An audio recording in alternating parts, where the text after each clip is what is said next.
오늘 저녁에도 사모하는 마음으로 현장에서 그리고 온라인으로 예배하는 성도님들 한 분 한 분을 주님의 이름으로 축복합니다. 오늘 저는 복음 위에 세워진 초대교회라는 제목을 가지고 말씀을 나누려고 하는데, 오늘 이 시간을 통해서 우리가 다시 한 번 더 말씀의 능력을 경험하는 귀하고 복된 은혜의 시간이 되기를 간절히 소망합니다. 저는 지난 시간에 사도행전 2장에 나오는 베드로의 설교를 통해서 복음의 핵심이 무엇인지 여러분들과 함께 나누었는데요. 그것은 예수님의 죽음과 그리고 다시 부활하심, 이 두 가지를 제가 함께 나누었습니다.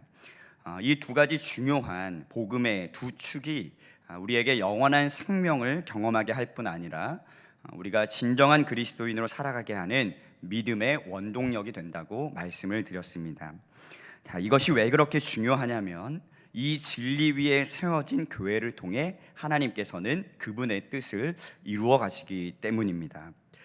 주님의 피값으로 세우신 교회, 그리고 그 지체가 된 성도들에게 부활의 소망을 허락하셔서 영원한 생명을 누리게 하실 뿐만 아니라 주님 오실 길을 다시 예비하게 하시는 복음의 흔적들로 사용하시기 때문에 너무나도 중요한 부분이죠.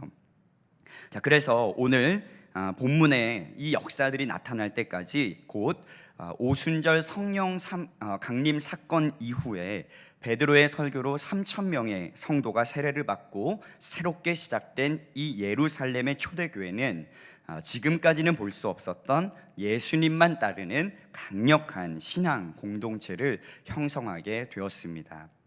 이렇게 초대교회가 강력한 신앙 공동체를 형성할 수 있었던 이유는 무엇일까요? 초대교회 성도들이 무엇에 힘썼길래 하나님의 역사가 충만한 성령의 공동체가 될 수 있었을까? 오늘 이 은혜를 함께 나누면서 우리 탑동교회도 강력한 신앙 공동체로 더욱더 주님 안에서 성장하기 위해서 우리가 무엇에 힘써야 할지 함께 살펴보고 또 믿음으로 결단하는 귀한 예배의 시간이 되기를 간절히 소망해 봅니다. 첫 번째는요, 오늘 본문을 통해서 첫 번째로 우리가 기억해야 할 것은요, 가르침과 그리고 배움에 힘을 다했다는 것입니다. 오늘 우리가 읽은 이 짧은 본문의 초반부를 보면 이렇게 말씀하고 있습니다. 그들이 사도의 가르침을 받아라고 말씀을 하고 있는데요. 이것을 원문으로 보면 사도라는 단어가 복수형으로 쓰여서 사실은 사도라는 단어가 아니라 사도들의라고 쓰여지는 것이 더 적절합니다. 그리고 그 뒤에 나오는 가르침을 받아라는 디다케라는 이 단어는 단수형으로 쓰였거든요.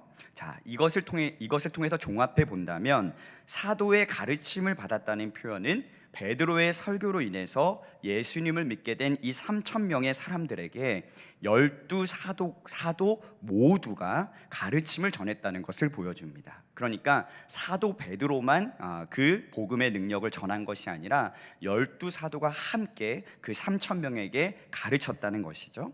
그런데 여기서 중요한 것은 단수형, 곧 12사도의 가르침은 한 가지였다는 겁니다. 복수형이 아니라 한 가지였다는 것이죠. 그러니까 사도 베드로뿐만 아니라 나머지 사도들도 자신의 생각이나 자신의 지식을 가르친 것이 아니라 복음의 핵심, 즉 예수 그리스도의 생애와 그 죽으심, 그리고 예수님의 부활하심만 가르쳤다는 것이죠. 성경을 보면 이 오순절 강림 사건 이후에 제자들이 교회를 세워나가면서 가장 신경 썼던 부분 중에 하나가 바로 가르치는 사역이었습니다. 왜냐하면 교회의 견고함은 다른 것에서부터 시작되는 것이 아니라 복음과 구원의 진리에 관한 분명한 가르침과 배움에 있다는 것을 이 제자들이 너무나도 잘 알고 있었기 때문에 그래요. 예수님이 이 땅에 계실 때는 예수님이 말씀 그 자체셨고, 그리고 가르치시는 사역을 예수님이 친히 감당하셨기 때문에 제자들이 그 부분에 대해서는 신경 쓸 필요가 없었거든요. 그런데 예수님께서 승천하시고 난 이후에 이 사역이 너무나도 중요하게 된 것이죠. 여러분, 회사를 창립할 때 가장 중요한 것 중에 하나가 바로 이념과 방향성입니다. 그래서 그 조직이 강화될수록 그에 따른 교육 시스템이 더욱더 촘촘하게 진행되게 되는데, 일례로 삼성그룹은 삼성인력개발원이라는 이 기관을 두고요, 신입사원들을 무려 26박 27일 동안 강도 높은 신입사원 훈련을 한다고 해요. 그래서 1주 차에는 사회인으로서 기본 다지기에 초점을 두는 교육을 하고, 그리고 2주 차에는 삼성그룹의 경영관에 관한 교육이 일주일 동안 진행이 되게 됩니다. 그리고 3주 차에는 자원봉사나 또한 어떤 도전 테마나 그리고 여러 가지 활동을 주 교육으로 삼고, 마지막 4주 차에는 정리하고 평가하는 시간을 갖는다고 합니다.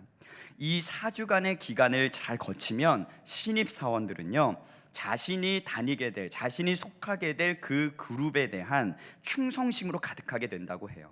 그래서 그 그룹의 이념과 그리고 방향성에 대해서 철저하게 교육을 받고, 그 가치에 자신이 이제 동참하게 되는 진정한 기업인이 되는 것이죠. 마찬가지로 초대교회를 세워나가는 데 있어서 이 가르침의 역할은 동일하게 너무나도 중요했습니다. 제자들은 예수님과 함께 3년 동안이나 같이 지냈고, 또 예수님이 하셨던 모든 일들을 직접적으로 경험했던 사람들이기 때문에 제자들이 곧 살아있는 복음의 교과서였거든요. 그래서 이것을 자신들만 가지고 있는 것이 아니라 이제 예수 그리스도를 믿은 성도들에게 이것을 어떻게 가르치고 어떻게 배우게 하느냐, 이 가치를 성도들의 영적 DNA에 어떻게 담아낼 수 있느냐가 이 제자들에게는 더욱더 중요한 사역이 될 수밖에 없었습니다. 왜냐하면 이것이 잘 정착되어야 앞으로 교회가 나가는 방향성에 있어서 혼란스럽지 않게 건강한 교회로서의 역할을 잘 감당할 수 있었기 때문이죠. 때문에 여러분, 교회에서 목사님을 통해서, 교역자들을 통해서 선포되는 말씀, 그리고 교육, 제자 훈련, 성경 공부 등 여러 훈련이 그래서 중요한 겁니다. 이러한 과정들을 통해서 교회가 굳건하게 설 뿐만 아니라 건강한 교회로 나갈 수 있는 초석을 다질 수 있기 때문에 이 훈련의 과정, 말씀의 선포가 너무나도 중요한 것이죠. 그래서 여러분, 담임 목사님께서 강단에서 말씀을 선포하실 때 허투루 듣지 마시고 아멘으로 꼭 순종하시기를 바랍니다. 그리고 만약에 신앙의 교육을 받고 계시다면 그 내용을 여러분들의 마음속에 꼭 담으시기 바랍니다. 만약 제자 훈련을 받고 계시다면 예수님의 진정한 제자가 되기 위해서 행해지는 모든 교육의 과정을 여러분들의 삶 속에 잘 담으셔야 돼요. 이 가르침의 은혜를 귀하게 여기고 아멘으로 순종하면서 삶으로 살아가기 위해서 주님 안에 머물기 시작할 때 주님의 역사는 그때 시작되고 놀라운 하나님의 은혜를 경험할 수 있다는 것을 우리 성도님들께서 꼭 기억하셨으면 좋겠습니다.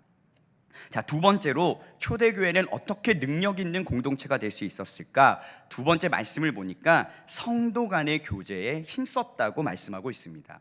자, 빌립보서 2장 1절에서 4절 말씀을 보면 이렇게 말씀하는데요, 그러므로 그리스도 안에 무슨 권면이나 사랑의 무슨 위로나 성령의 무슨 교제나 긍휼이나 자비가 있거든 마음을 같이하여 같은 사랑을 가지고 뜻을 합하며 한 마음을 품어 아무 일에든지 다툼이나 허영으로 하지 말고 오직 겸손한 마음으로 각각 자기보다 남을 낮게 여기고 각각 자기 일을 돌아볼 뿐더러 또한 각각 다른 사람들의 일을 돌보아 나의 기쁨을 충만하게 하라라고 말씀하고 있습니다.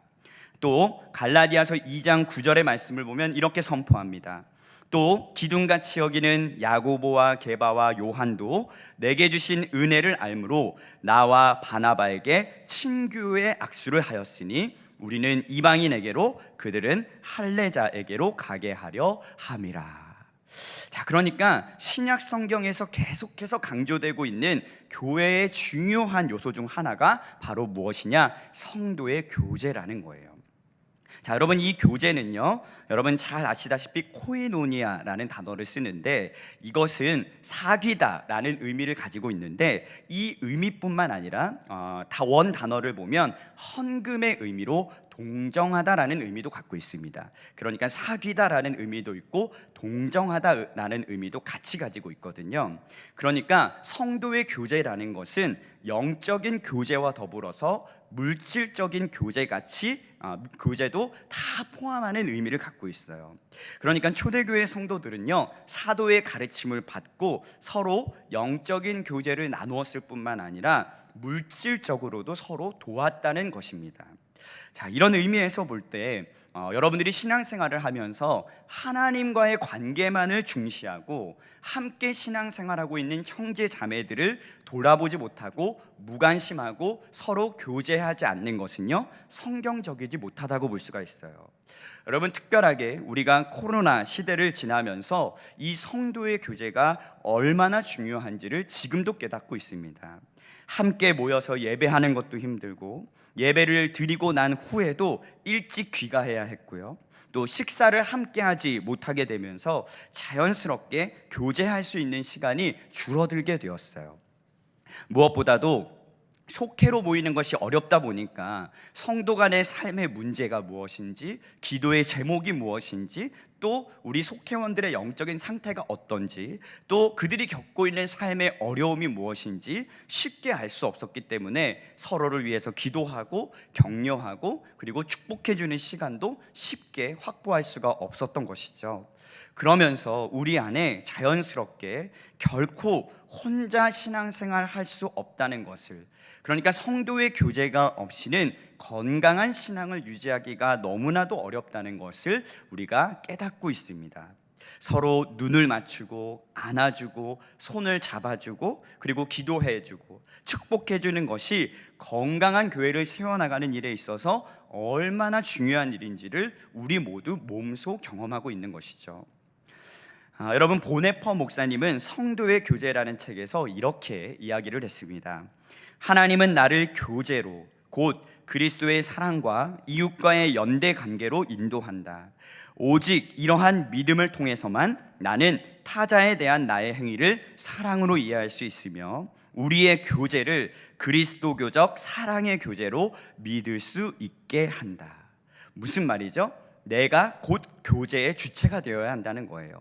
다른 사람을 향해 끊임없이 관심을 가지고 사랑을 베푸는 게 그리스도의 사랑의 본질, 그 성도의 교제가 그 속에 담겨 있다는 것을 의미하는 것이죠. 사랑하는 성도 여러분, 이제 위드 코로나 시대가 시작됩니다.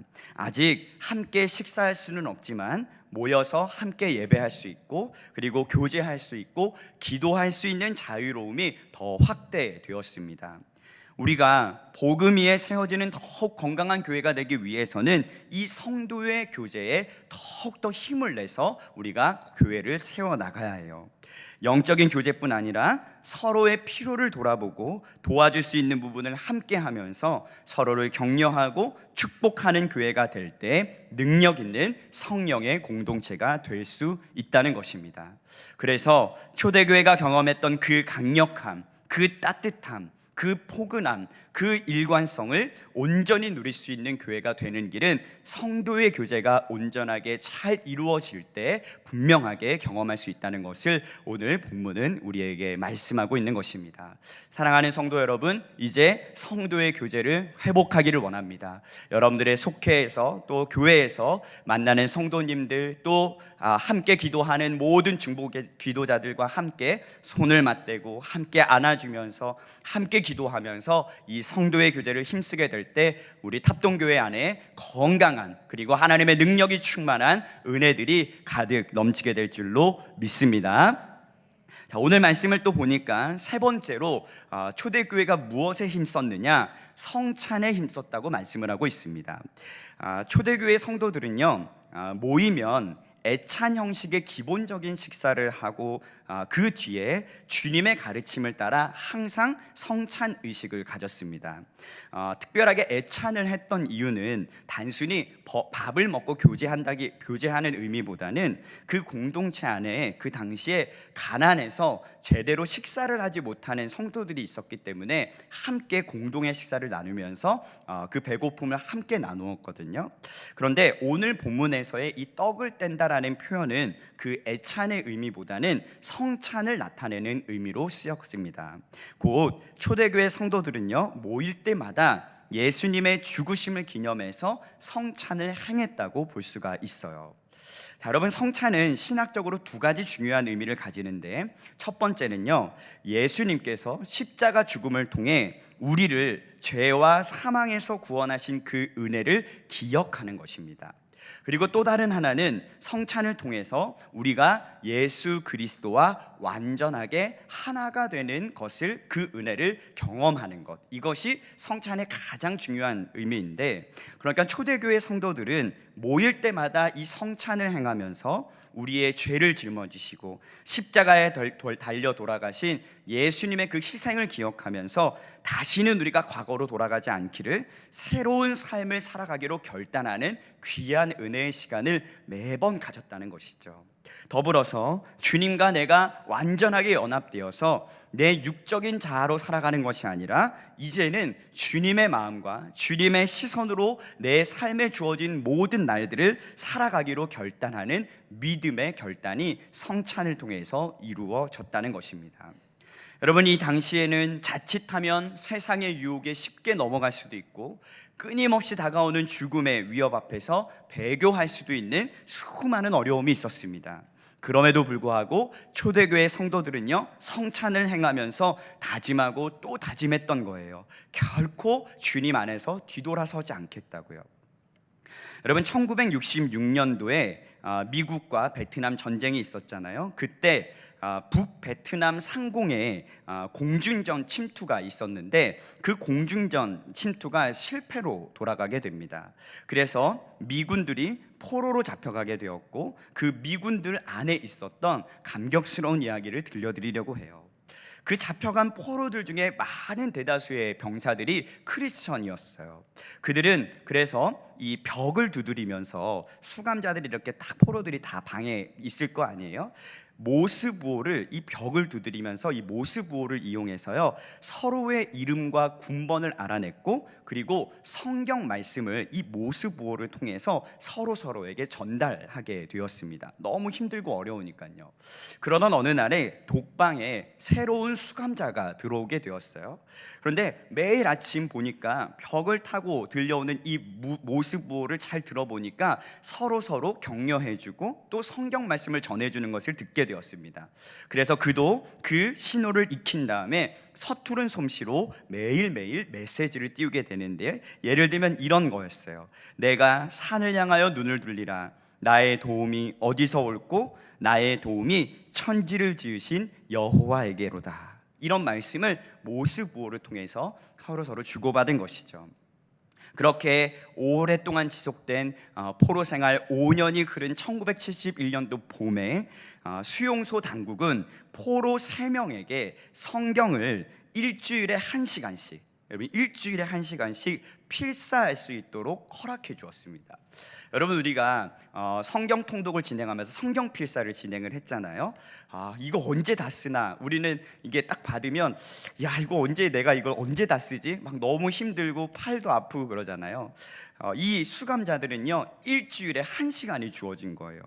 여러분들에게 만약 이런 상황에서 성경을 필사할 수 있는 1시간이 주어진다면 여러분 어떠실 것 같아요? 이 3명의 포로 수감자들이요, 그 1시간 동안 정말 열심히 필사를 했습니다. 그 중에서 한 수감자가요, 정말 빨리 써가지고 산상수훈을 다 기록하고 다른 수감자들보다 훨씬 더 많은 성경 구절을 베껴가지고요, 방으로 돌아가는 거예요. 그가 그 소중한 성경 구절을 방에 갖고 올 때마다 동료들은요, 그 벽돌 가루로 만든 잉크, 그리고 그것으로 만든 깃대 펜을 이용해서 배급받은 휴지 위에다가 그 성경 말씀을 옮겨 적었어요. 그렇게 시간이 흐른 뒤에 부활주일 아침이 되었을 때, 그 중에서 정말 뜨거운 심령을 가지고 있었던 탐 커티스 데이라는 분이 예배를 드리기 위해서 그 수감자들을 다 모집을 했어요. 그런데 그때 누군가 이 커티스 대위에게 전날 배급에서 떼어놓았던 빵 몇 조각을 대위에게 전달을 했습니다. 그리고 소중하게 남겨준 미역국 잔이 그 수감자들에게, 예배자들에게 돌려졌어요. 그리고 그 커티스 대위가 잔에 대한 말씀을 낭독했습니다. 이것은 너희를 위해 흘리는 내 피라.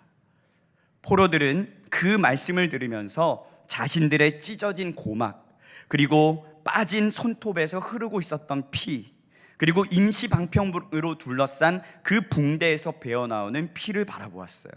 그리고 이제 자신들을 위해서 피를 흘리신 그리스도의 피에 대해서 묵상했습니다.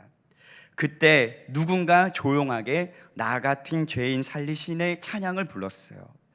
그래서 그 커티스 대위가 그 잔을 입에 대는 순간 울음이 터졌어요. 눈물이 흘러내렸습니다. 숱한 역경과 시련 속에도 불구하고 이 믿음의 형제들과 함께 예배하고 성찬을 나눌 수 있다는 사실이 그들에게는 너무나도 감격스러운 일이었기 때문에 눈물을 흘리지 않을 수가 없었던 거예요. 사랑하는 여러분, 여러분들에게 성찬은 어떤 의미인가요? 그냥 의례적으로 행하는 하나의 행사에 불과할까요? 떡과 포도주를 먹고 마실 때 여러분들의 가슴이 뜨거웠나요? 아니면 냉랭하셨나요? 우리가 코로나를 지나면서 위험함 때문에 성찬을 나누고 있지 못한데, 여러분, 그 성찬이 여러분들에게 어떤 의미입니까? 만약 우리가 엄청난 핍박 속에 있다고 가정해 봅시다. 예수님을 믿는다고 공개적으로 밝히면 그야말로 죽을 수도 있다고 상황을 만들어 보고, 여러분, 조심스럽게 우리가 모여서 성찬을 한다고 생각해 보세요. 여러분, 그러면 그 성찬이 우리에게 어떤 의미로 다가오겠습니까? 예수님의 찢기신 몸을 상징하는 그 떡을 받을 때 우리의 손이 떨리지 않겠어요? 예수님의 피를 상징하는 그 잔을 받을 때 우리의 눈에 눈물이 흐르지 않겠습니까? 나를 위해 피를 흘리신 예수님을 기억하고 그 예수님과 하나가 되는 그 순간이 어찌 감격스럽지 않을 수가 있을까요? 여러분, 우리 탑동교회가 행하는 성찬마다 하나님이 주시는 감격과 은혜가 넘치기를 간절히 소망합니다. 성찬을 통해서 그리스도의 행하신 일을 기억하고, 그리고 주님과 완전한 하나가 되므로 그 다시는 세상의 유혹에 넘어가지 않겠다고, 그리고 주님이 주시는 은혜 안에 꼭 살아가겠다고 고백하며 그렇게 살아갈 수 있는 우리 성도님들이 되실 때 우리 교회는 더욱더 건강한 교회가 될 수 있다고 믿습니다. 여러분, 마지막으로 한 가지 더 살펴볼 것은요, 초대교회 성도들은요 기도에 전념했다는 거예요. 자, 여러분, 초대교회가 성령의 능력이 충만하고 역동적일 수 있었던 많은 이유가 있었겠지만 가장 중요한 이유는 역시나 기도가 뒷받침되었기 때문이라고 믿습니다.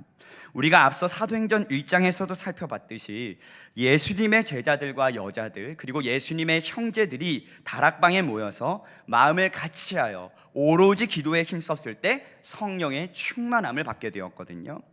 담임 목사님께서도 설교를 통해 여러 번 말씀하셨듯이 사도 베드로와 요한은요 제9시 기도 시간이 따로 있었고, 특별하게 사도 베드로는 고넬료에게 복음을 전하기 위해 전에도 기도하기 위해서 제6시에 지붕에 올라가서 기도하기도 했습니다.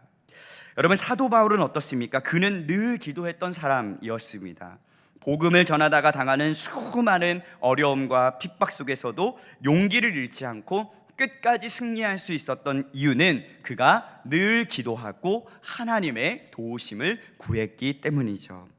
무엇보다도 예수님께서도 기도의 습관을 놓지 않으셨습니다.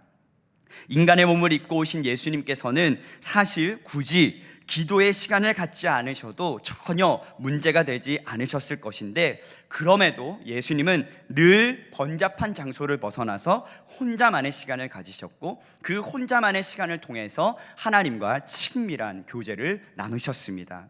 특별히 마지막 십자가를 지시기 전에 겟세마네 동산에서의 그 기도는 예수님께서 얼마나 기도의 삶을 사셨는지 가장 극적으로 보여주는 것이라 할 수 있습니다. 사랑하는 여러분, 이 기도에 대한 강조는 아무리 강조해도 지나치지 않습니다. 기도에 관해 설명해야 한다면 1년 내내 설교해도 모자랄지 모릅니다. 그만큼 우리 신앙생활에 있어서 너무나도 중요한 것이죠. 이 중요성에 대해서는 제가 많은 설명을 드리지 않아도 우리 성도님들이 다 아실 거라 생각됩니다. 우리가 인생을 살다 보면 내 힘으로 해결할 수 없는 영역에 다다르게 될 때, 그때는 정말 기도밖에 없다는 것을 깨닫게 돼요. 기도하지 않으면 도저히 견딜 수가 없는 것이죠. 그런데 기도하면 이상하게 힘이 납니다. 이상하게 확신이 생기는 거예요. 문제가 더 이상 문제가 아니라 하나님이 일하시는 통로가 된다는 것을 깨닫게 됩니다. 정말 신비한 은혜를 우리가 다 경험하게 됩니다. 건강한 성도, 건강한 교회는요, 반드시 기도가 살아 있습니다. 어떠한 상황 속에서도 기도의 끈을 놓지 않아요. 기도의 자리를 쉽게 포기하지 않습니다. 끝까지 그 자리를 지켜내는 것이죠. 여러분, 우리는 어려운 중에서도 호렙산 기도회를 은혜 가운데 마쳤습니다. 정말 쉽지 않았지만, 정말 두려웠지만, 정말 많은 어려움이 있었지만 우리는 자리를 지켰고 기도했고 하나님과 친밀하게 동행했습니다. 여러분, 그래서 우리는 소망이 있어요. 왜냐하면 우리의 간절한 기도를 통해서 하나님께서 반드시 우리 교회 가운데, 우리 삶 가운데, 우리 가정 가운데 역사하실 것이기 때문입니다. 여러분, 그래서 기도하는 교회는요, 능력 있는 교회입니다. 기도가 살아있는 교회는요, 부흥하게 되어 있습니다. 원하기는 이곳에 모인 우리 사랑하는 귀한 성도님들이 모두 다 기도의 용사들이 되셔서 우리가 기도할 때마다 우리 안에 뜨거운 성령의 역사가 일어나고 복음의 문이 활짝 열려서 이 어려운 때에도 놀라운 부흥을 경험할 수 있는 우리 탑동교회가 될 수 있기를 주님의 이름으로 축복합니다. 이제 말씀을 마무리하려고 합니다. 여러분, 초대교회는요, 복음 위에 세워진 신앙 공동체였습니다. 그들의 믿음을 지키기가 결코 쉽지 않았지만 사도의 가르침과 그리고 성도의 교제와 성찬과 그리고 기도에 힘쓰면서 예수님의 부탁하신 일들을 충성되게 잘 감당했습니다. 어려운 시대를 살아가고 있는 우리가 초대교회 성도들이 경험했던 이 은혜를 경험하기 위해서는 우리도 가르침과 배움에 최선을 다하고 그리고 서로를 돌아보며 격려하고 교제하며 예수님의 죽으심을 늘 기억하고 항상 기도의 자리를 지켜야 하는 우리의 사명이 주어진 줄로 믿습니다. 여러분, 그래서 얼마 남지 않은 올해가 가기 전에 복음의 감격이 다시 우리 가슴 속에 더 뜨겁게 타오르고 예수님을 믿는 것 자체가 정말 놀랍고 정말 기적적이고 정말 얼마나 위대한 일인지를, 그 은혜가 얼마나 크고 얼마나 놀라운지를 잊지 않고 살아갈 수 있는 우리 성도님들의 삶이 되셨으면 좋겠습니다.